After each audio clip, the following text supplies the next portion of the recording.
Hey guys, இன்னைக்கு நம்ம பார்க்க போறது ஒரு ரியல் இன்சிடென்ட் பத்தி தான் நான் பேச போறேன்.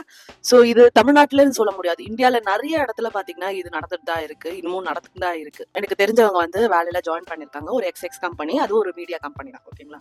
ஸோ அந்த மீடியா கம்பெனில பாத்தீங்கன்னா ஒரு 1 இயரா 1.5 இயரா அந்த பர்சன் ஒர்க் பண்ணிட்டு இருக்காங்க. ஸோ அவங்க பின்னாடி இருந்த மேனேஜரும் சரி, ஹெச்ஆரும் சரி, அவங்களோட டிஎலும் சரி, இவருக்கு ரொம்பவே நல்ல சப்போர்ட்டா இருந்திருக்காங்க. ஸோ நடுவில் ஒரு 6 months கழிச்சு சின்ன சப்போர்ட் மாறுது, அவங்க டிஎல் வந்து ரீப்ளேஸ்மெண்ட் ஆகுறாங்க, இவருக்கு பதில் இவர் அப்படின்னு சொல்லிட்டு நம்ம போவோம் இல்லையா. சரி, அதே மாதிரி அந்த இஷ்யூ ஆகுது. அந்த டைம்ல அந்த மனுஷன், அந்த எனக்கு தெரிஞ்ச அந்த பர்சன் நல்லாவே ஒர்க் பண்ணிட்டு இருக்காங்க.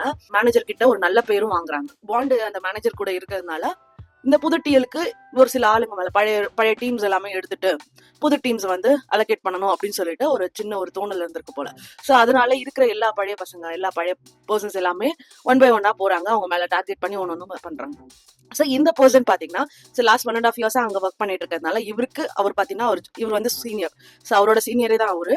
ஸோ மேபி இவனால நமக்கு வந்து மேபி நம்ம சொன்னா கேட்க மாட்டானோ அந்த ஒரு தோணல்னால இவங்க என்ன பண்றாங்க, இந்த பர்சனுக்கும் பாத்தீங்கன்னா அதே டார்கெட்டை வைக்கிறாங்க. ஸோ டார்கெட் பண்ணி ஒரு டைமும் பாத்தீங்கன்னா ஒரு மென்டல் டார்ச்சர் கொடுத்துட்டு இருக்காங்க அந்த பர்சனுக்கு.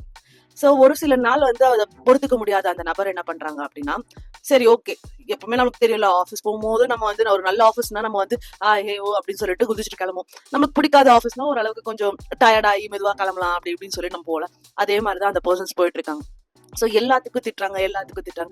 நீ பண்ண ஒர்க் நல்லா இல்ல, நீ பண்ண இது சரியில்லை, எக்ஸ்ட்ரா ஒர்க் பண்ணு, எக்ஸ்ட்ரா டைம் ஒர்க் பண்ணு, நீ வீட்டில் இருக்க விஷயத்த பார்க்காத, வீட்டில் இருக்க விஷயம் நீ வந்து செகண்டரியா வச்சுக்கோ, உன் ஒய்ஃப் அப்புறமா பார்த்துக்கோ, உன்னோட மதர்ஸை வந்து நீ அப்புறமா கூட பார்த்துக்கோ அப்படின்ற மாதிரி ஒரு ஒரு ஒரு வார்த்தை சொல்றாங்க அந்த பர்சன் கிட்ட. ஸோ அவருக்கு ஒர்க் பண்றதே அந்த ஃபேமிலிஸ்க்காக மட்டும், அந்த ஃபேமிலிஸ்க்காகவும் அவருக்காக மட்டும். அந்த ரியல் டைம் கூட அவருக்கு ஸ்பெண்ட் பண்ண முடியலன்னா அவருக்கு அப்புறம் என்னத்துக்கு லீவா, அவர் எதுக்கு ஒர்க் பண்ணணும் அந்த இதுக்கெல்லாம்.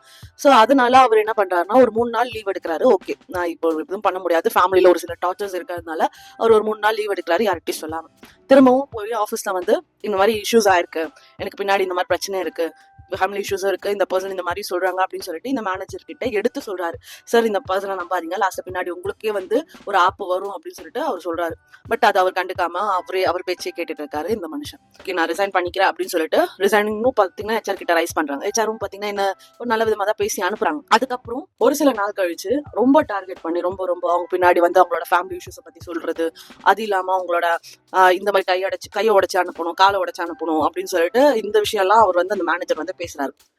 லாஸ்டா நம்ம வேலையை விட்டு கிளம்பும் போது பாத்தீங்கன்னா ஒரு மணி நேரத்துக்கு முன்னாடி பெரிய சண்டையா இருக்கு அந்த ஆபீஸ்ல. என்ன சொல்றாங்கன்னா, இதுல வந்து மேனேஜர் வந்து சரி ஓகே, நம்ம வந்து எப்பவுமே உட்காந்துட்டு இருக்க மாட்டோங்கல்ல இந்த பர்சன், அதாவது எனக்கு தெரிஞ்ச பர்சன்.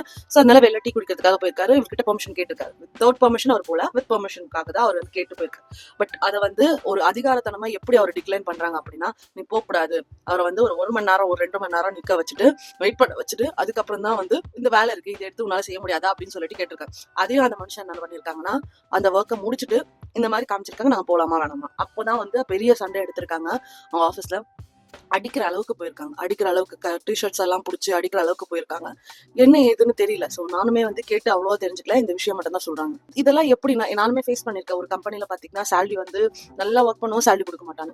ஸோ இதே மாதிரி சிஸ்டம் வந்து இந்த இடத்துல இருந்துட்டு தான் இருக்கு. நல்ல ஆஃபீஸும் இருக்கு, ஒரு சில கெட்ட ஆஃபீஸ் பாத்தீங்கன்னா இந்த மாதிரி வந்து நீ பண்ண அப்படின்னா நான் சேலரி ஹோல்ட் பண்ணுவேன், நீ பண்ண அப்படி நிக்கிற, நீ உட்கார, நீ அதனால அப்படின்னா நான் சேலரி, ஏன்டா நீ ஒர்க் பண்றதே நான் சேலரிக்காக தான், நான் இல்லைன்னு சொல்ல, அதுக்குன்னு நான் உன்னோட சுய மரியாதை இழந்துட்டு கூட நான் வந்து உங்ககிட்ட வேலை செய்யணும், அவ்வளவுதான் guys. ஆக்சுவலி நான் உங்ககிட்ட ஷேர் பண்ண வேண்டிய விஷயமே இதுதான்.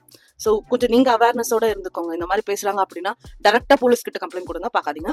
இவ்வளவு பெரிய ஆளா இருந்தாலும் பாத்துக்கலாம். சோஷியல் மீடியால வந்து இதை பகிர்ந்துக்கோங்க, இந்த மாதிரி இருக்கு அப்படின்னு சொல்லிட்டு. ஏன்னா நிறைய கம்பெனிஸ், சின்ன கம்பெனிஸ் போட்டு நிறைய பேரை ஏமாத்திட்டு இருக்காங்க. சரியான ஸ்கேம் நடந்துட்டு இருக்கு. நம்ம உழைப்பு அதுக்கான பதில் என்ன, நம்ம டைமுக்கான பதில் என்ன, நம்ம வந்து ஒரு 100% வரைக்கும் கொடுத்துருப்போம், ஆனா அதுல 0% தான் சொல்லி அனுப்புவானுங்க. அதுதான் எனக்கு ரொம்ப கஷ்டமா இருக்கு. இந்த இந்தியால இந்த மாதிரி நிறைய இடங்கள்ல பாத்தீங்கன்னா சின்ன ஐடி ஜாப்ஸ், சின்ன பிபிஓ கம்பெனிஸ் நான் போட்டிருக்கோம், சின்ன மீடியா கம்பெனிஸ் நாங்க போட்டுட்டு இருக்கோம் அப்படின்னு சொல்லிட்டு ஏதோ நம்ம சின்னதா வளருது, நம்ம வந்து ஒரு சில இடத்துல நம்ம போயிடுவோம், ஒரு நல்ல இடத்துக்கு போயிடுவோம் அப்படின்னு சொல்லிதான் நாமளும் நினைப்போம். ஆனா அப்படி இருக்காது. அந்த இடத்துல பாத்தீங்கன்னா அவனுக்கு நம்மள ஏமாத்ததுக்கு எப்படிலாம் ஐடியா பண்ணிருப்பாங்க, அப்பதான் நமக்கு புரியும். சோ அவேர்னஸோட இருந்துக்கோங்க கைஸ். நிறைய மிஸ்டேக்ஸ், நிறைய இதே மாதிரி ஆளுங்க கொள்ளாடிச்சுட்டு தான் இருக்காங்க. ஒரு பெரிய கம்பெனில போனாலுமே ஏதாவது ஒண்ணு நம்ம வாங்கி கட்டிக்கிறோம். சரி, சின்ன கம்பெனில போயாவது நம்ம பண்ணுவோம், பார்த்தா முடியாது போல. ஓகே கைஸ், நான் இந்த டாபிக் நான் இதோட விடுறேன். பை.